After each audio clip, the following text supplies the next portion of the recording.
définir la stratégie sama xel-xel sama gis-gis comment aborder la question de l'approche communautaire de la communication pour ce qui concerne le Covid. Heureusement, il y a 3 semaines, j'ai vu le président en conseil des ministres d'abord dans un premier temps dire au ministre il faut changer de stratégie mu ñëwaat la semaine suivante en conseil des ministres il répète li nga xam ne moom la jaakaar ne moo war a nekk. Heureusement que maintenant même si l'État reste jacobin maanaam dañuy bàyyi ministres yi di bàyyi gouverneurs yi di bàyyi préfets yi ak sous-préfets yi ñuy mettre en œuvre cette politique de communication communautaire qui appartient à la communauté. Foofu rek la amee ak ñoom tuuti divergence mais je pense que mieux vaut tard que jamais et déjà l'approche me semble je pense que boo dégloo li ministre bi wax tey sax moom ministre de la santé wax na loolu wax ne dinañ bàyyi xel communauté bi xool itam naka lañ koy jëlee en charge communication bi ñu gën ko mën a yaatal ba kenn ku ci ne matuwaay yi nga war a jël nga bañ ko umpule. 3 mois loolu junj na ko. 3 mois après Daouda démb si heure bi daanaka fu bëri ci Sénégal mi ngi tàkk tey ci heure bi fu waay neex dem. c'est-à-dire rapidement gis nga changement bi nga xam ne am na démb ci heure bi muy mën nañu wax muy Touba mën nañu wax muy Thiès mën nañu wax muy Tivaouane mën nañu wax muy Dakar partout feneen ak feneen foo xam ni daanaka amuñu ko sax ci information ñàkkul lu mel noonu xew na fa tey ci waxtu bi gis nga li nga xam ni moo xew ban njàngat nga ci am. bon njàngat bi ma ci am mooy di état du Sénégal comme ni ko Babacar waxee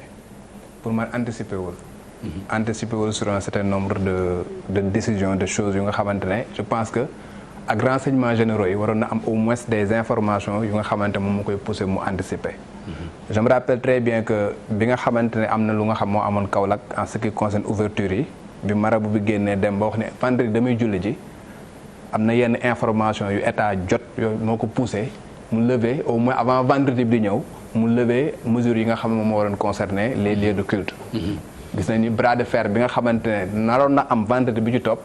def na la tout ba anticiper ko ba amul.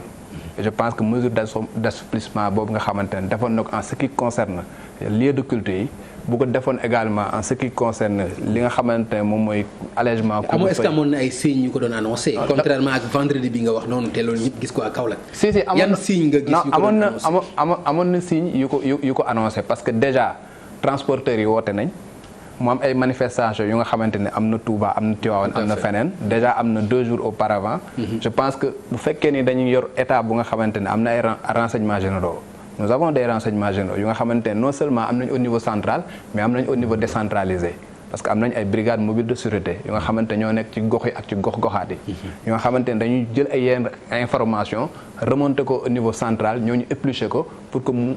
autorité bi mën a jël une décision politique bu nga xamante mooy dëppoo ak li nga xamante moom mooy yoon. Je pense que renseignement yooyu bu ñëwee ñoom ñu gis signaux yooyu que ni transporteurs yi secteur la bien défini bu nga xamante ñoom am na lu leen yitte woon. mooy transport interurbain bi nga xamante ne tey jël nañ décision yëkkati ko pour que ñu lever ko il a fallu que ñooñu ñu descendre dans la rue am lu nga xamante ne def nañ ko pour que ñu yëkkati ko de la même manière également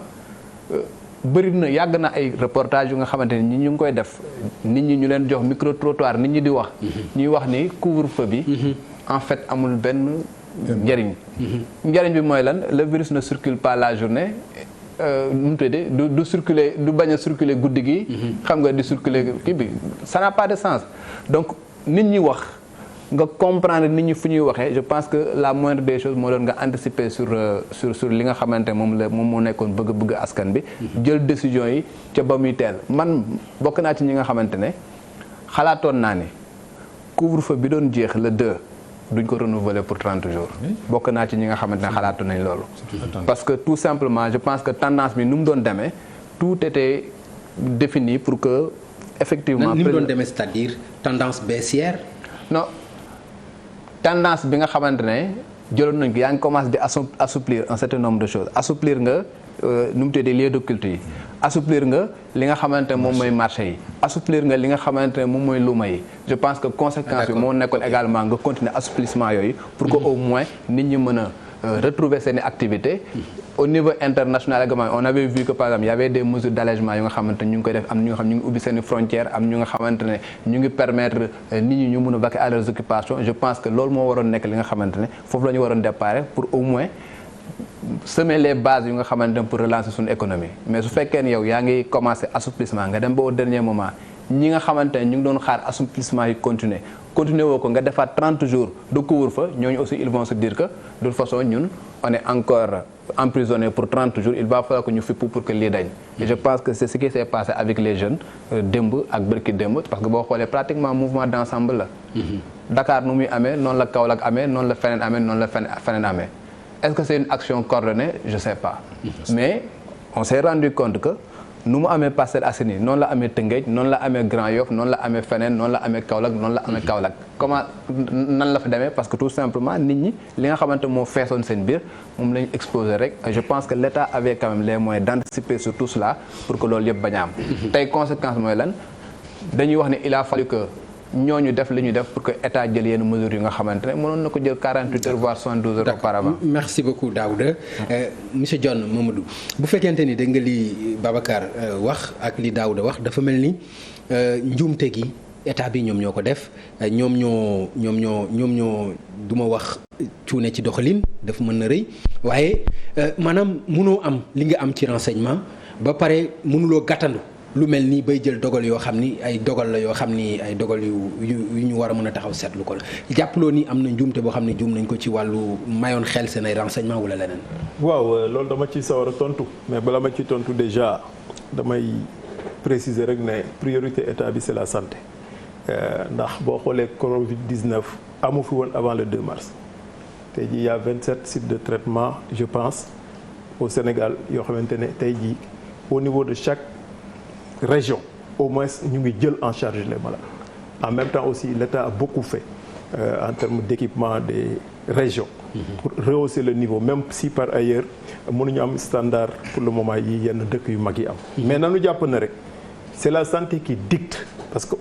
quel que soit le scénario loolu bu jiitu woon est-ce que dinañu jaaxle tey. non moo jiitu parce que c'est-à-dire bu jiitu woon laa wax maanaam par exemple relever plateau médical bi bu jiitu woon. te loolu aussi doon nañ ko xaar ci état expliqué naa ne waaw dañu xeeb stratégie Sénégal moo tax mais le 24 avril premier ministre France bi muy def son discours à l'Assemblée dafa ne désormais nous allons suivre les cas contacts en Europe aux États-Unis à un moment donné la chaîne de transmission dafa leen réer xamuñu kii wàll diw xamuñu kan mooy wàll kan même le dépistage massif boobu de professeur li ko gën a indi foofu c'est parce que à un moment donné kenn xamatul kan mooy wàll kenn ba tax na te ça c'était en masse wute nag sunu cas communautaire yi nga xamante ne saa yu déggee le nombre de cas contacts toujours mooy ëpp le cas communautaire ñoom bi lañ demee ba chaîne de transmission bi réer leen actuellement la France dafa dem ba après mu revenir à ça j'ai ici l'extrait du discours du premier ministre français bu ñu bëggoon ma liiral la ko dafa ne désormais nous allons traquer les cas contacts sauf foofu c'est un peu plus libéral parce que mënuñu imposer nit ñi di leen yóbbu dans les hôpitaux et cetera et cetera donc stratégie bi ñu jël au plan médical dès le départ c'est mooy priorité bi te ba tey ji mooy rester la priorité mais nag un chef d'État il gère tout un ensemble il gère des équilibres te yooyu yëpp da koy jël en compte toute humilité garder parce que il faut que ñu humble aussi on est des analystes jegewuñu centre de décision bi